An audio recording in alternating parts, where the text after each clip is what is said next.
வாழ்க வையகம், வாழ்க வையகம், வாழ்க வளமுடன். குரு வாழ்க, குருவே துணை.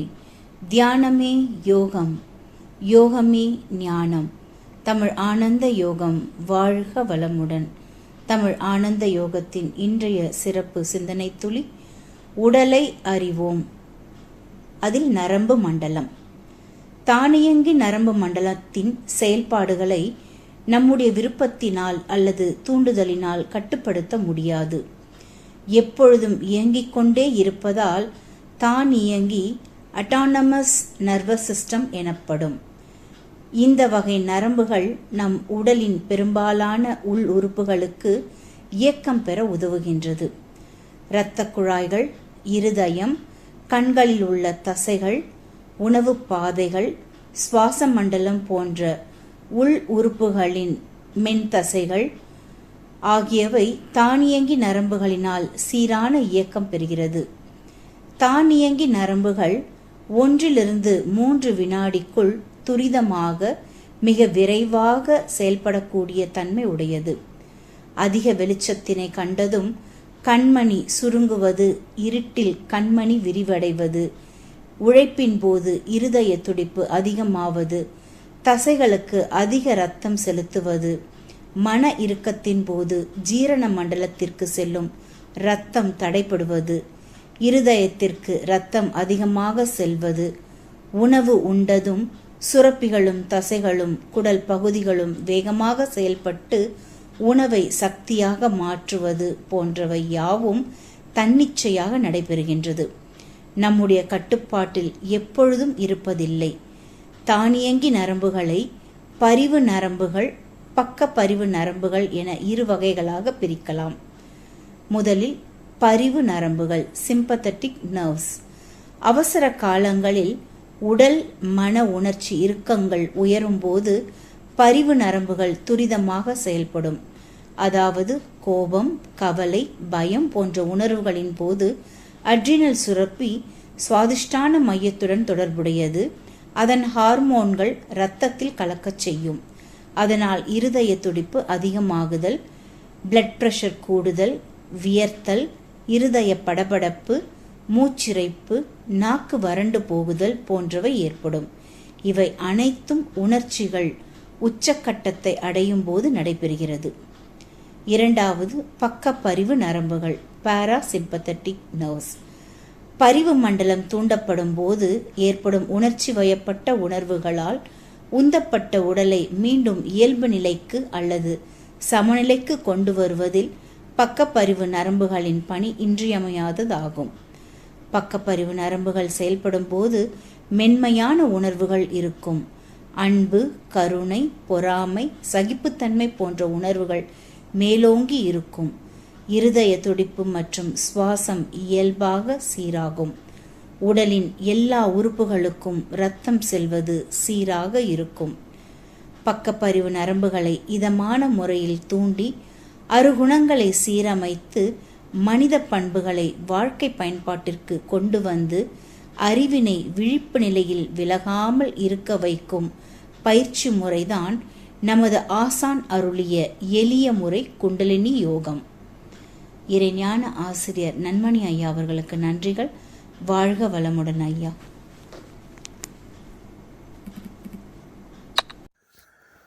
வாழ்க வையகம், வாழ்க வையகம், வாழ்க வளமுடன். குரு வாழ்க, குருவே துணை. குருவின் மலரடி போற்றி. சிந்தனையை உடல் நலத்தை சீரமைத்து உய்வித்த குருவே வாழ்க.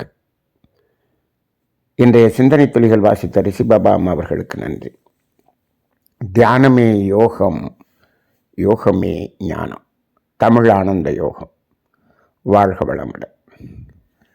இன்றைய சிந்தனை தலைப்பு உடலை அறிவோம். அதில் நரம்பு மண்டலம். அதாவது இந்த உடல் உறுப்புகள் அனாட்டமி என்று நாம் பார்க்கும் பொழுது பல்வேறு உறுப்புகள் என்று இருந்தாலும் எல்லா உறுப்புகளும் எதனால் இணைக்கப்பட்டிருக்கிறது என்று பார்த்தால் அது இந்த நரம்பு மண்டலம் என்று சொல்லலாம். அதாவது இந்த இரத்த ஓட்ட மண்டலம், சுவாச மண்டலம், ஜீரண மண்டலம், கழிவு வெளியேற்று மண்டலம், இப்படி பல உறுப்புகளின் தொகுப்புகள் இயங்கிக் கொண்டிருக்கிறது. ஆனால் மூளையிலிருந்து இந்த எல்லா மண்டலங்களிலும் எல்லா உறுப்புகளிலும் ஒரு இணைப்பு பெற்றிருக்கக்கூடிய ஒரு மண்டலம் என்று சொன்னால் அது இந்த நரம்பு மண்டலம். தசை மண்டலம் என்பதும் எல்லாவற்றிலும் இணைப்பு பெற்றிருக்கிறது என்று சொல்ல முடியாது. அந்த தசை மண்டலம் என்பது அதனால்தான் அந்த உறுப்புகளே உருவாக்கப்பட்டிருக்கிறது. அப்போ அந்த உறுப்புகளே தசைகளால் தான் இருக்கிறது, தசைகளும் தசை நார்களும். ஆனால் இந்த நரம்பு மண்டலம் என்பது அறிவுபூர்வமாக செயல்படக்கூடிய ஒரு மண்டலம். அறிவிப்புகளை அறிவிக்கக்கூடியதும் அங்கு அறிவிக்கப்பட்ட இடத்தில் இருக்கக்கூடிய அதனுடைய ஞானத்தை பெறுவதும் ஆக இந்த மூளைக்கும் அந்த ஒவ்வொரு உறுப்புகளுக்கும் எப்பொழுதும் தொடர்பு இருந்து கொண்டே இருக்கிறது. இப்போது இந்த உடலுக்கு அறிவு இருக்கிறதா என்று ஒரு கேள்வியை நாம் அடிக்கடி கேட்போம். இந்த உடலுக்கு அறிவு இருக்கிறது என்பதை நாம் மகரிஷியினுடைய காந்த தத்துவ ரீதியாக இந்த அறிவை பற்றி ஆழ்ந்த சிந்தனையை நாம் தமிழ் ஆனந்த யோகத்திலே நிறைய இடத்தில் செய்திருக்கிறோம். இந்த உடலுக்கு இருக்கக்கூடிய அறிவு என்பது இறை அறிவு தான் என்று நாம் பார்த்திருக்கிறோம். அது மட்டுமல்ல, அது முழுமையான அறிவு. மனிதர்களுடைய அறிவை விட அது முழுமையான அறிவு என்று சொல்லலாம். அப்போ அந்த அறிவினுடைய செயல்பாடுகளை எங்கு பார்க்க முடியும் என்று சொன்னால் இந்த நரம்பு மண்டலங்களின் மூலமாக அந்த அறிவினுடைய செயல்பாடுகள் ஒவ்வொரு உறுப்புகளிலும் இயங்கிக் கொண்டிருக்கிறது. அதுதான் அறிவுபூர்வமாக இயங்கிக் கொண்டிருக்கிறது என்று சொல்வோம். இப்போது இருதயம் இயங்குகிறது. ஒரு நிமிடத்திற்கு 72 முறை சுருங்கி விரிகிறது என்று மருத்துவ விஞ்ஞானம் சொல்லுகிறது. இந்த 72 முறை சுருங்கி வருகிறது என்பது சரியாக நடக்கிறது. அதை இயக்குவது யார் என்று கேட்டால் விஞ்ஞான மருத்துவத்துக்கு தெரியாது. இயற்கை என்று சொல்லலாம், இறைவன் என்று சொல்லலாம். அது இந்த உடலினுடைய அறிவு மூளையின் மூலமாக அந்த நரம்பு மண்டலங்களின் வழியாக ஒவ்வொரு உறுப்புகளையும் இயக்குகிறது என்று சொல்லலாம்.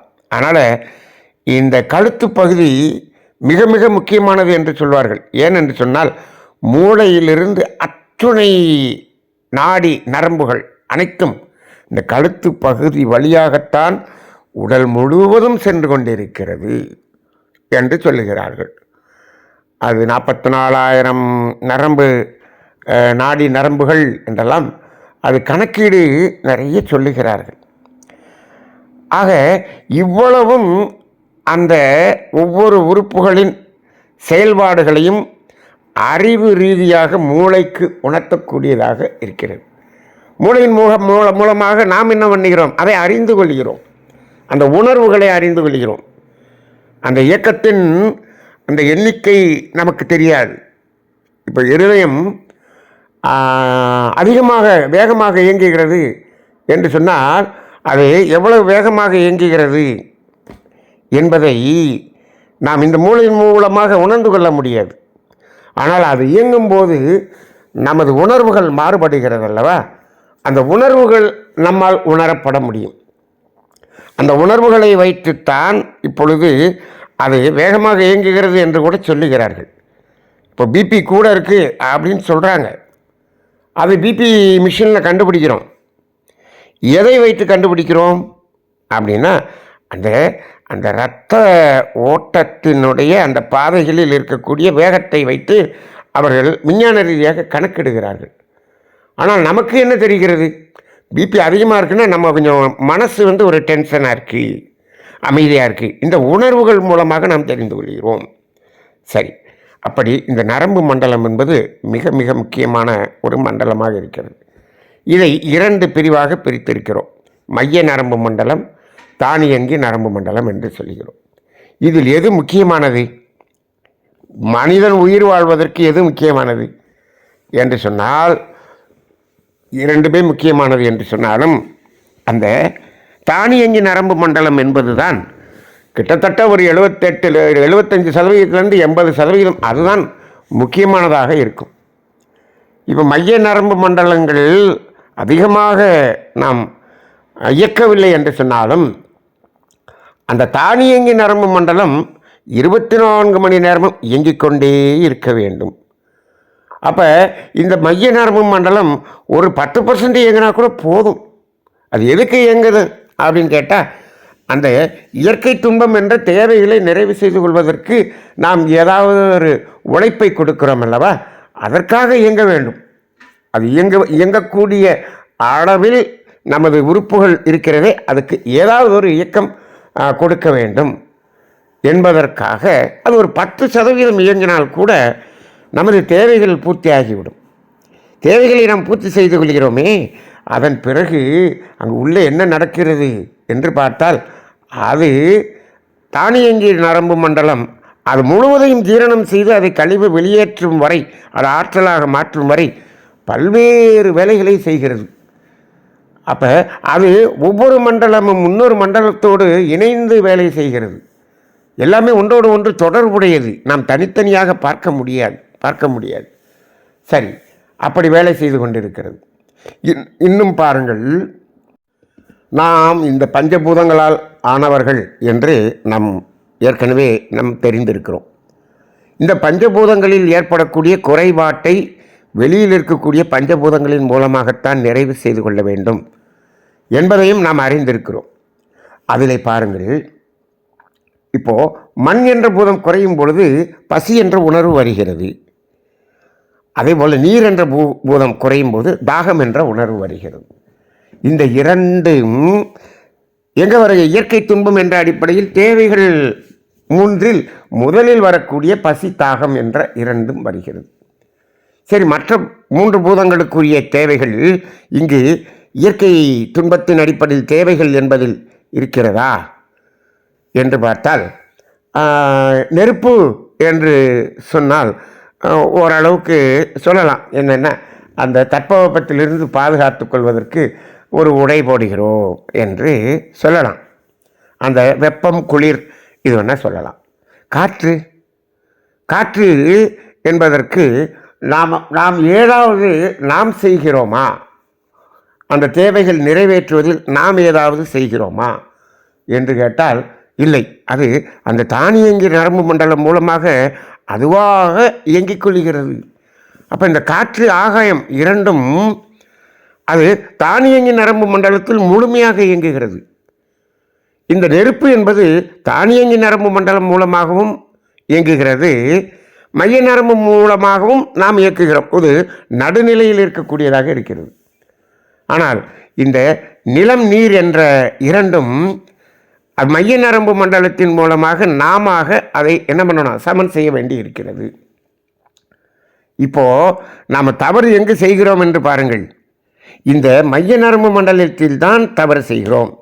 அதுவும் குறிப்பாக இந்த பசி தாகம் இரண்டிலும் அளவும் அதிகமாக்கிறோம், முறையும் மாறுகிறோம்.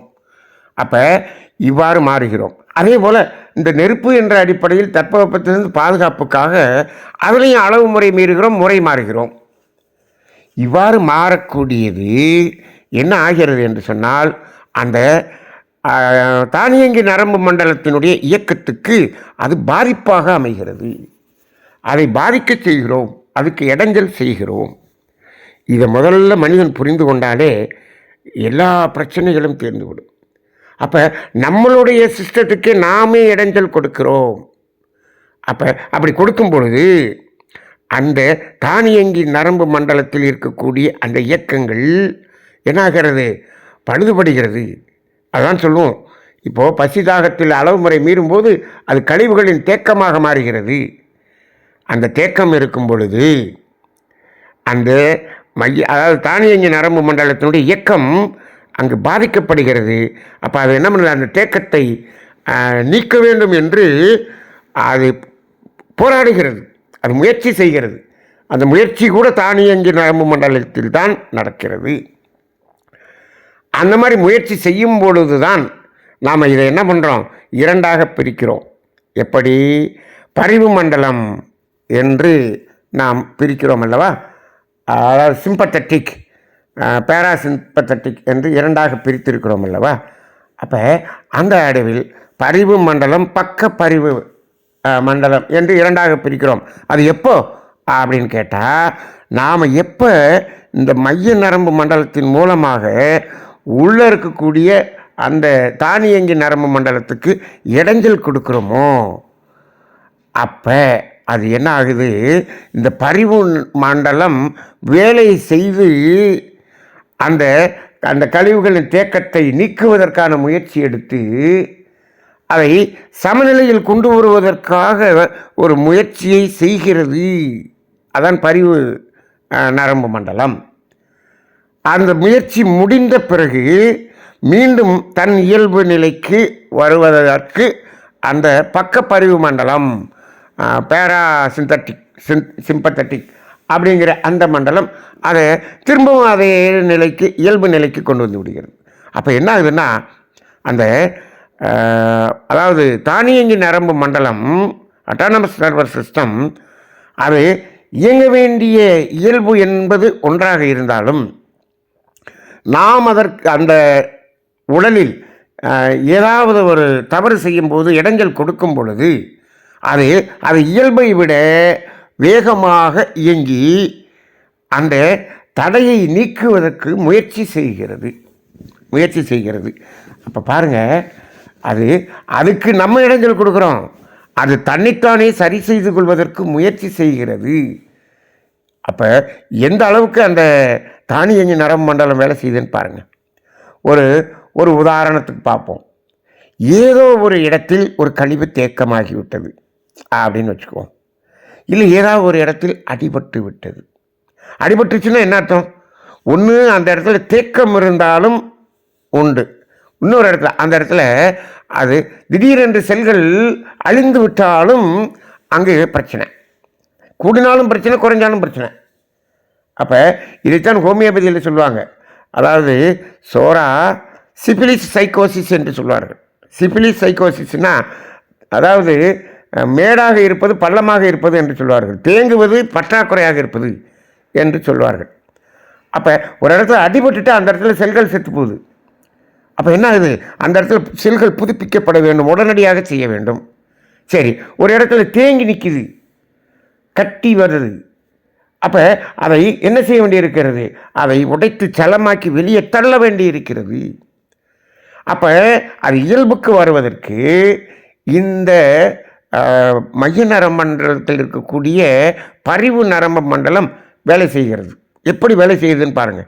இந்த இடத்துல இப்படி அடிபட்டு இப்படி ஒரு செல்கள் இறந்து விட்டது என்று சொன்னால் உடனே அங்கே இருக்கக்கூடிய அந்த நரம்பு மண்டலம் மூளைக்கு அந்த தகவலை கொடுக்கிறது. இப்படி இங்கு இவ்வளவு செல்கள் இறந்து விட்டது, உடனடியாக அங்கு புதுப்பிக்கப்பட வேண்டிய வேலை செய்ய வேண்டும் என்று அது கொடுக்கிறது மூளை உடனே அதற்கு என்ன செய்கிறது, அதற்கு அதை புதுப்பிப்பதற்கு என்னென்ன வேண்டும், என்னென்ன ரா மெட்டீரியல்லாம் வேண்டும் அப்படின்னு உடனே அனுப்புது. இப்போ ஒரு இடத்துல தண்ணி ரோடு அரிச்சிருச்சு, அப்போ என்ன பண்ணுறோம், உடனே தகவல் கொடுக்குறோம். உடனே அங்கே என்ன பண்ணுறாங்க, மணல், ஜல்லி, சிமெண்ட்டு உடனே எல்லாத்தையும் அங்கே அனுப்பிச்சி விட்டு உடனடியாக அந்த பள்ளத்தை நிரப்பி அந்த ரோடை போட்டு வாகனங்கள் செல்லக்கூடிய அளவில் உடனே செய்கிறாங்க இல்லையா? அதுபோல் இது உடனே என்னென்ன வேணும் எல்லாத்தையும் அனுப்பும். அப்போ பாருங்கள், அப்போ எல்லாத்தையும் அனுப்பணும்னா எல்லாத்தையும் எதன் வழியாக அனுப்புகிறது? எல்லா இடங்களுக்கும் இந்த சப்ளை எப்படி நடக்கிறது என்று சொன்னால் இந்த இரத்த ஓட்டத்தின் மூலமாகத்தான் நடக்கிறது. அந்த இடத்துல ஆக்சிஜன் வேணும், ஆக்சிஜன் எதுக்கு எடுத்துகிட்டு போகுது, இந்த ரத்த ஓட்டம் தான் எடுத்துகிட்டு போகுது. சரி, குளுக்கோஸ் வேணும், ரத்தம் தான் எடுத்துகிட்டு போகுது. மினரல்ஸ் வேணும், இந்த ரத்தம் தான் எடுத்துகிட்டு போகுது. இந்த ரத்தத்தில் தான் அத்தனையும் இருக்குது. நம்ம பிளட் டெஸ்ட் பண்ணி என்னென்ன பார்க்குறோம், அதில் என்னென்ன எவ்வளவு இருக்குதுன்னு அத்தனையும் பார்க்குறோம் அல்லவா? இவ்வளவும் அதானே எடுத்து கொண்டு போய் ஒவ்வொரு இடத்துக்கும் சேர்க்கக்கூடிய வேலையை செய்கிறது. ஆமாம். அப்போ இப்போ இந்த இடத்துல இவ்வளோ ஆக்சிஜன் வேணும், இவ்வளவு வைட்டமின் வேணும், இவ்வளோ அயன் வேணும், இவ்வளவு குளுக்கோஸ் வேணும், இவ்வளவு எனர்ஜி வேணும். அப்போ அவ்வளவு வேணும். அப்போ சாதாரணமாக அந்த ரத்தம் ஓடிக்கொண்டிருந்தால் அதை சீக்கிரமாக கொடுக்க முடியாது அல்லவா? அப்போ என்ன ஆகணும்? வேகமாக ஓட வேண்டும். ஒரு இடத்துல ஃபயர் ஆகிடுச்சு, ஃபயர் சர்வீஸ் ஃபோன் பண்ணியாச்சு. அந்த ஃபயர் என்ஜின் வண்டி ஓடுறது ஏன் அந்த ஆரன் கொடுத்துக்கிட்டே போகிறாங்க, மணி அடிச்சுட்டே போகிறாங்க அப்படின்னா அது வேகமாக ஓட வேண்டும். அப்போ ரோட்டில் இருக்கவங்களாம் விலகுங்க. 108 ஆம்புலன்ஸ் வருது, அப்போ அந்த சைரன் கொடுத்துட்டே வருது. ஏன் எல்லோரும் விலகுங்க, அது வேகமாக போக வேண்டும்.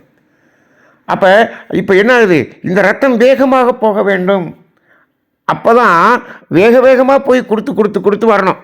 அப்போ ஒரு நிமிஷத்துக்கு 72 தடவை இயங்கினால் போதுமா என்று கேட்டால் அப்போ என்ன ஆகுது? அது அதிகமாக இயங்குகிறது. எவ்வளவு இயங்குகிறது? அப்போ 72க்கு பதிலாக 85 தடவை இயங்குகிறது. அப்போ என்னாச்சு? பிபி கூடிடுச்சு. பிபி 180 200 அப்படின்னு இருக்கு. எதுக்காக இந்த பிபி கூடிச்சு? இப்போ தானியங்கி நரம்பு மண்டலம் அதனுடைய இயல்பில் இயங்காமல் ஏன் கூடியது? இதை கூட்டியது எது? அதுதான் பரிவு நரம்பு மண்டலம். அப்போ அதுக்கு அறிவு இருக்கிறதா? இருக்கிறது. அப்போ அந்த இடத்துல போய் அதை சரி செய்தவுடன் அப்போ அந்த இடத்துல அப்படி ஒரு அடிபட்ட உடனே அந்த இடம் கொஞ்சம் நேரம் கழித்து பார்த்தீங்கன்னா அந்த இடம் வீங்கும். நம்ம சொல்லுவோம் அடிபட்டுச்சு, வலிக்குது, ரைட்டு. அந்த வலி வர வர வர வர அப்படியே வீக்கம் வரும். ஐயோ வீங்கிருச்சு அப்படின்னு சொல்கிறாங்க. இனிமேல் அப்படி சொல்லக்கூடாது. ஐ வீங்கிருச்சு அப்படின்னு சொல்லணும். ஏன் ஐ வீங்கிருச்சா? வீங்கிறது நல்லதா? அது என்ன வீங்கியது அப்படின்னு சொன்னால் இந்த ரா மெட்டீரியல் எல்லாம் கொண்டு வந்து அந்த இடத்துல ரத்தம் போட்டு போட்டு போட்டு போட்டு குமிக்குது. அப்போ ஒரு இடத்துல ஒரு ரோடு இதாகிடுச்சு, அங்கே கொண்டு வந்து மண் கல் எல்லாம் கொட்டுறாங்க. அந்த இடத்துல என்னாச்சு? இடைஞ்சலாகிடுச்சா? ஆமாம். அதுபோல் இது எல்லாம் ரா மெட்டீரியலும் கொண்டு வந்து போட எல்லா ஆற்றலும் அந்த இடத்துக்கு முக்கியத்துவம் வந்து ஜீவகாந்தமும் அந்த இடத்துல நிறையா குவிஞ்சு வரும்போது வீக்கம் ஏற்படுகிறது. அப்போ எது வீக்கம் என்னன்னு கேட்டால் அதை சரி பண்ணுவதற்காக வந்த அவர்களுடைய கூட்டம். அதுதான் அந்த இடத்துல வீக்கமாக தெரியுது. அப்போ நல்லது தானே நடக்கிறது. வீங்கணுமா வேணாமா? வீங்கினாதான் நல்லது. சரி, அது அப்படியே அந்த இடம் சரியாக வீக்கம் குறைஞ்சிக்கிட்டே வரும். அப்புறம் நார்மலாகிடும். நீங்கள் சும்மா இருந்தீங்கனாலே அது எல்லாமே நடக்கும். உடனே நம்ம என்ன பண்ணிடுறோம்? உடனே ஆஸ்பத்திரிக்கு போய் ஊசியை போட்டு என்ன பண்ணிடுறோம்? அந்த வலியை நிறுத்து, வீக்கத்தை குறைச்சிரு. வீக்கத்தை குறைக்கிறதுக்கும் வலியை நிறுத்துறதுக்கும் அலோபதியில் ஒரு ஊசியை மாத்திரையும் போடுறாங்க பாருங்கள். அது என்ன ஆகுது?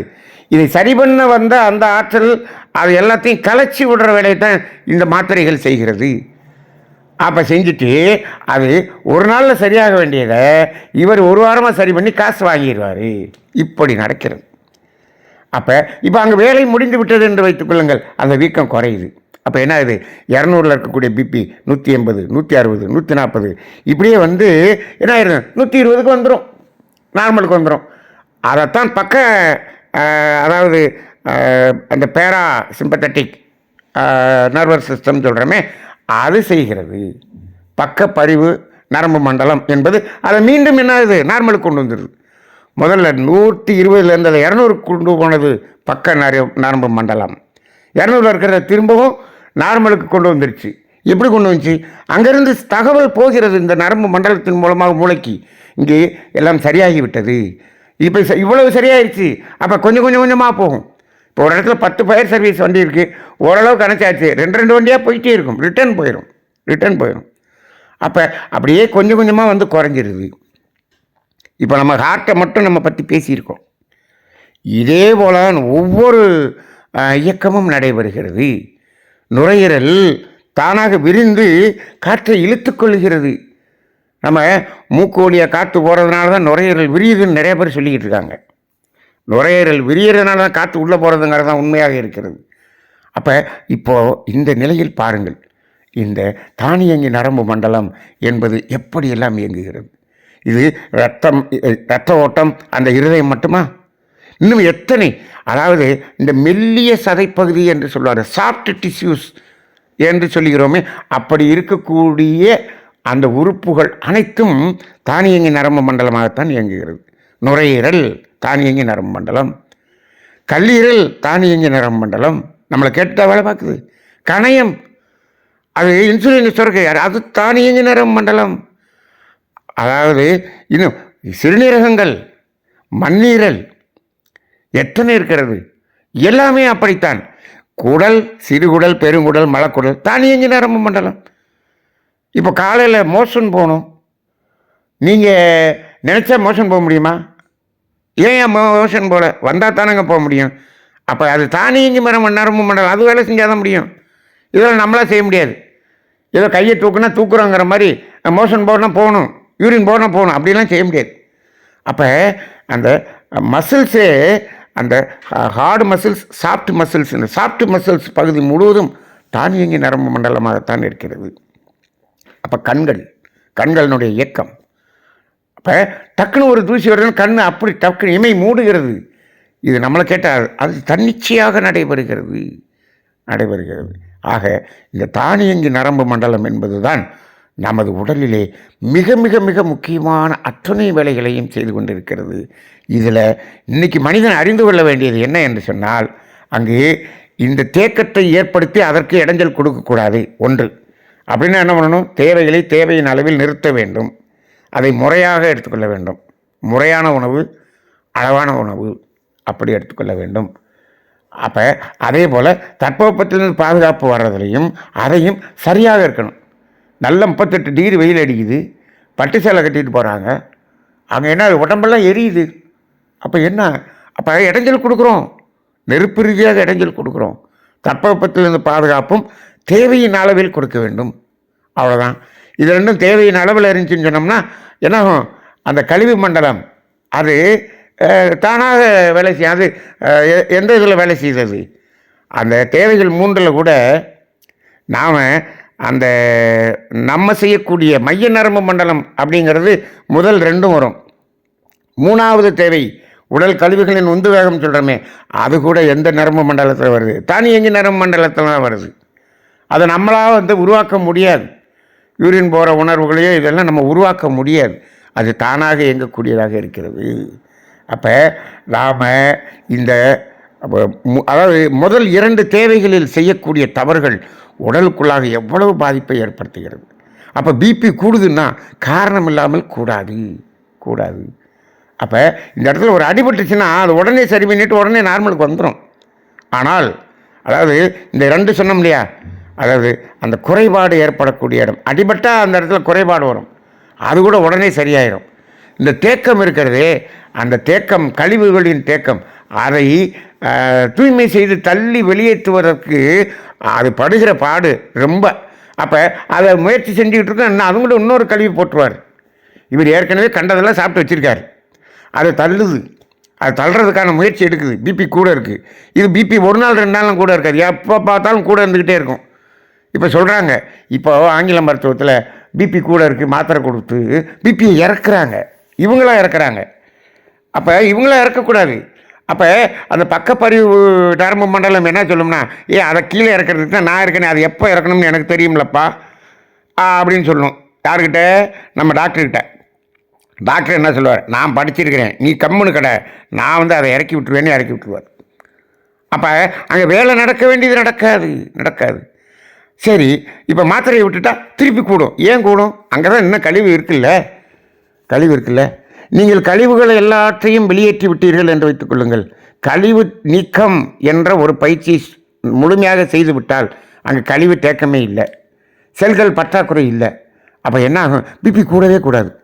இப்போ நீங்கள் மருத்துவர்கள் என்ன சொல்கிறார்? பிபி மாத்திரை சாப்பிட ஆரம்பித்தா சாகு வரைக்கும் சாப்பிட்டே ஆகணும் என்று ஒரு மாபெரும் பொய்யை சொல்லி கொண்டிருக்கிறார்கள். ஆனால் அப்படி சொல்லலைனாலும் இவங்களுக்கு கூட்டிகிட்டார். ஏன்? தப்பு செய்கிறத நிறுத்திட்டா அது தேவையில்லை. பிபி மாத்திரை சாப்பிட்றது தப்பு, நீ தப்பு செய்கிறத நிறுத்திட்டீங்கன்னா அந்த தப்பு செய்ய வேண்டியதில்லைப்பா.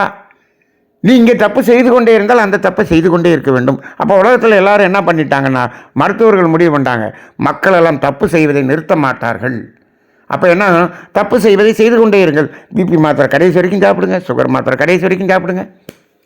அப்போ இந்த தானியங்கி நரம்பு மண்டலம் என்பதனுடைய அந்த வேலையை நாம் ஒரு ஆன்மீக ரீதியாக, உயிர் ரீதியாக, அறிவு ரீதியாக சிந்தித்து பார்த்தால் இன்னும் எவ்வளவு சிந்திக்க வேண்டியிருக்கிறது, இன்னும் நிறைய சிந்திக்க வேண்டியிருக்கிறது.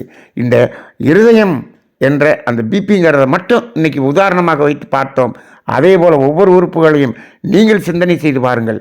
சிந்தனை செய்து பார்த்தால் 2 வேலையை செய்வீர்கள். ஒன்று, நாம் தடையை ஏற்படுத்தக்கூடிய கழிவுகளின் தேக்கத்தை ஏற்படுத்தக்கூடிய அளவுக்கு நான் வாழ மாட்டேன் என்பதை ஒன்றை செய்வீர்கள்.